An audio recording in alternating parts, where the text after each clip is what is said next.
জঙ্গলের জানোয়ারকে চিড়িয়াখানায় আনলে জানোয়ার কখনো ভদ্র হয়ে যায় না, এমনটাই মন্তব্য কিন্তু করলেন শুভেন্দু অধিকারী অভিষেক ব্যানার্জির উদ্দেশ্যে। সাথে সাথে তিনি মুখ্যমন্ত্রীকেও ছাড়লেন না, বললেন মুখ্যমন্ত্রীর ভবিষ্যৎ, মুখ্যমন্ত্রীকে কালীঘাটের সামনে বাটি নিয়ে বসতে হবে।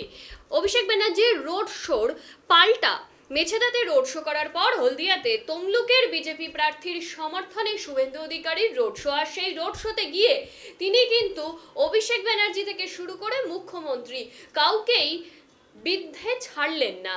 তিনি করলেন একাধিক মন্তব্য, বিতর্কিত মন্তব্য। তিনি কি বললেন শুনে নিন। পরিবর্তন আছে, হাতে আংটি আছে, গলায় হার আছে, আমার কোন পরিবর্তন আছে? জুতো থেকে জামা 4 সালে দেখেছেন, ক্ষমতা থাকা অবস্থায় দেখেছেন, ক্ষমতায় না থাকা অবস্থায় দেখেছেন। আর এই আলালের দুলাল বাপ বেটা কি ভাষা!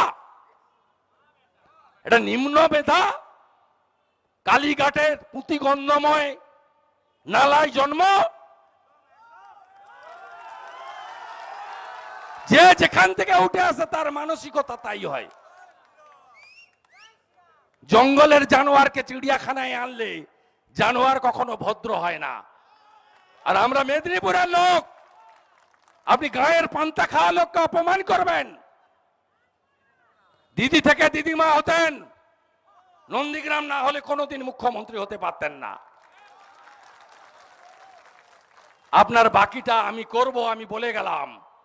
আমার নেতা নরেন্দ্র মোদী, আমার আশীর্বাদক অভিভাবক অমিত শাহ, আমি যদি তাদের শিষ্য হয়ে থাকি, সিপিএম এর সূর্য মধ্য গগনে আমি লক্ষণ বাবুকে হারিয়েছি 1,73,000 ভোটে।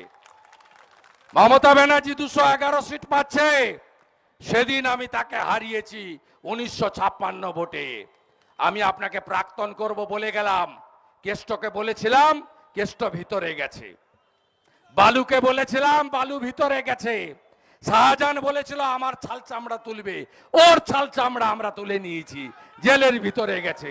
আজকে বলে গেলাম, কুমার জানার মাটিতে দাঁড়িয়ে, বিরাজ বাবুর মাটিতে দাঁড়িয়ে বলে গেলাম, আপনার ভাইপোকেও জেলে পুরব, জেলে পুরব, জেলে পুরব।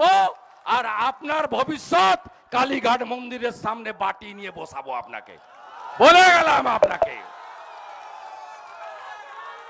বাকিটা পরে হবে, তাই তো? সব ভোট অভিজিৎ গাঙ্গুলিকে দেবেন তো?